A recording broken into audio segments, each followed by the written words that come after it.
Good morning family, কেমন আছো সবাই? আশা করছি সবাই ভালো আছো আর আমরাও বেশ ভালো আছি। তো নতুন একটা ভিডিওতে অনেক স্বাগত। সকালবেলায় ঘুম থেকে উঠে গিয়েই প্রতিদিনের মতো রুটিন শুরু করে দিয়েছি। খাওয়া দাওয়া হরলিক্স থেকে শুরু করলাম। সারাদিনটা কি খাচ্ছি চলো শেয়ার করি। কিছু ড্রাই ফ্রুটস ভেজানো ছিল, সেগুলো দিয়ে একটু মুড়ি খেলাম, কারণ শুধু ড্রাই ফ্রুটস খেতে পারি না একদমই, যার জন্য মুড়ির সাথে দিয়ে খাই। আর খাওয়া দাওয়া শেষে এবার হচ্ছে বিছানাটা একটু গুছিয়ে নেব। এগুলো আমিই করে থাকি, যেহেতু মায়ের আরও অনেক কাজ রয়েছে আর আমার একটু কাজ করা ভালো, একদম বসে থাকা ঠিক না। সারাদিন তো এমনিই বসে থাকি। তো এইদিকে দেখো মা পরোটা করেছে আর একটুখানি নিরামিষ তরকারি করেছে, ওটা খেয়ে নিলাম। কুমড়োর তরকারি, আলু কম খাই এর জন্য। আর এখানে একটুখানি স্কিন কেয়ারও করছি, কারণ স্কিনটার প্রতি একদমই নজর দেওয়া কমে গেছে প্রেগনেন্সির পর থেকে। আর সাথে একটু চিয়া সিড ভিজিয়ে দিলাম, যেহেতু দুপুরবেলা এটা খাবো। আর তারপরে কি হয় জানো তো, ভাবি একটু হাঁটাচলা করবো, বাট শুয়ে পড়ি, দিয়ে না খুব ঘুম পেয়ে যায় দুপুরবেলার দিকটাতে। স্নান করার আগেই এটা 12টা সাড়ে 12টা। তো সেই সময় না প্রচণ্ড গরম ছিল।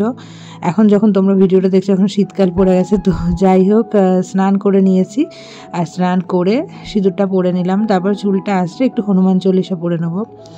তারপরে আর কি, খাওয়া দাওয়ার পরে একটুখানি দই খেয়ে নিচ্ছি। আর পুরো অন্ধকার হয়ে গেছে, কারণ প্রচণ্ড বৃষ্টি এসেছিলো সেই সময়।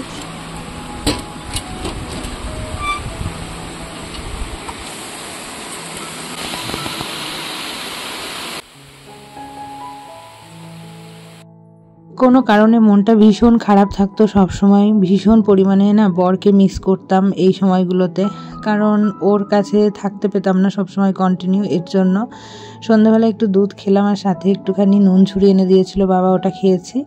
আর দেখো মনটা এত খারাপ করছিল বরের জন্য, সন্ধ্যাবেলায় কি করব, মানে মাঝে মধ্যে ডিপ্রেশনে চলে যেতাম বলতে পারো এক কথায়, ভালোই লাগতো না।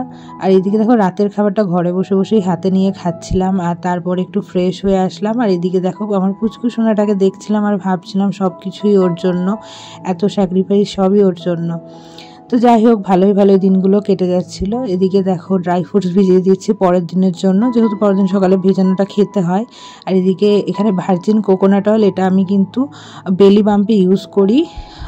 অনেকেই করে থাকে, অনেকে ক্রিম ইউজ করে থাকে, আমি ওইটাই অয়েলটা, কোকোনাট অয়েলটা ইউজ করি।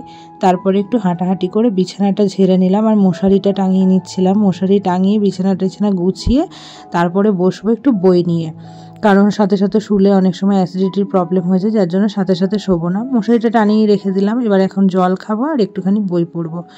চলো, আজকের ছোট্ট ভিডিওটা কেমন লেগেছে অবশ্যই জানাবে। টাটা।